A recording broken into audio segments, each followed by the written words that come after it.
Përshëndetje të nderuar miqtë e mi. Me patjetër që do të komentoja këngën e Gjestit.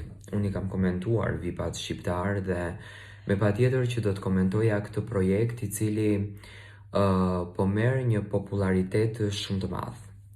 Një këngë që në fakt u prit me shumë dashuri, një këngë që u prit me shumë duar trokitje. Erdhën plot këngë ditën e sotme, çuditërisht të gjithë këngëtarët sot kishin lënë publikimet e këngëve. 2 ditë më parë, Fifi, Egli, dhe me thënë ka patur shumë projekte të reja.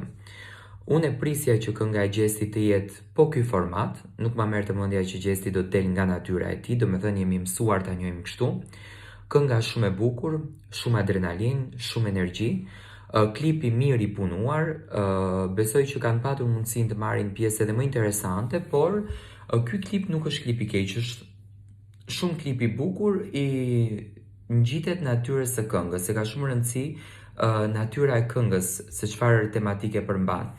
Kënga ishte deri diku dedikim, kush ka thënë që jena nda, çokolada, do me thënë atë që kemi përshkruar i fliten ca fjalë Eglit, ndërsa kënga e Eglit përmban tematik, nuk janë këngë të njëjta, janë këngë kritësisht ndryshe nga njëra tjetra, por janë këngë të bukura që rinia i mbështetën. Unë i uroj Gjestit shumë suksese, me patjetër që do ta ketë një hit të garantuar, as nuk e dyshoj.